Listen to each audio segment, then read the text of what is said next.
have a popular cartoon about fighting for over 30 years, it's no surprise that you would get a lot of tie-in fighting games. And the Dragon Ball franchise has had a lot of fighting games. A lot. And most of them are not good. But for the latest entry in this never-ending parade of games, they turned to veteran developer Arc System Works.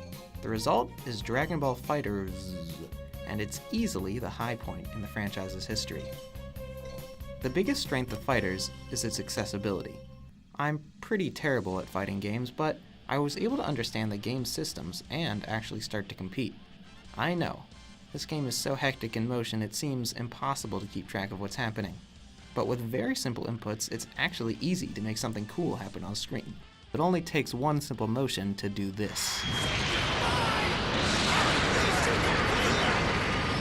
The player feels amazing, even though they didn't do anything that complicated. Combos are easy to pull off, and the button sequences between the characters are very similar. That means that someone proficient with one fighter can easily transfer that muscle memory to most of the roster. FighterZ is a great first step for beginner fighting game players to get their feet wet. I quickly went from instantly getting destroyed to understanding what I and my opponent were doing, and how to respond. That's something I never thought would happen, especially in a game this fast-paced. For every match, you pick a team of your 3 favorites from the roster. FighterZ may not have the volume of some of its predecessors, but what's here is pretty good. You got your Gokus, your Gohans, your Go-Gurts, and fan favorites like Hit? This guy's name is Hit. Where's Mr. Satan? ArcSys did a great job with the characters. While the inputs are similar, each fighter feels like they should, and they've got all the moves you would expect taken straight from the cartoon. Even the historic weaklings like Yamcha can hold their own against the strongest people in the series. Just don't think too hard about it.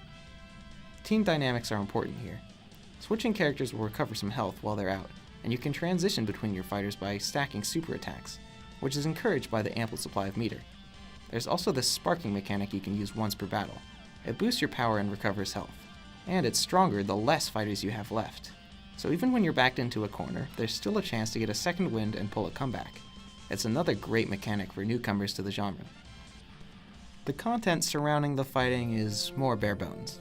You're thrown into this online lobby, which is kind of cool, but a lot more cumbersome than a simple menu.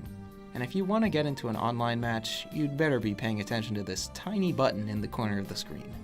If your opponent doesn't notice it, well, enjoy the minute of downtime. The single player component is pretty weak as well. There's a simple arcade mode which is surprisingly popular. Of course, there's a training mode where you can practice your moves and try combo challenges while waiting for a match, but that's about it for now, other than the story mode. The story mode is tedious to say the least. There are a few fun scenes scattered in there for fans of the cartoon, but the structure is dull. You just go through this map fighting clone after clone after clone for... Whoa, 10 hours? How did that happen? Look, I don't recommend going through this. But let's be real. You're buying a fighting game for the fighting, and Dragon Ball FighterZ has some great fighting. Fans can finally see their favorite characters go head-to-head with some actual quality. And even if they'd never played one of these games before, it's not difficult to master the basics. Whether you're just a fan of Dragon Ball or of fighting games in general, Dragon Ball FighterZ is not to be overlooked. It gets an 8 out of 10.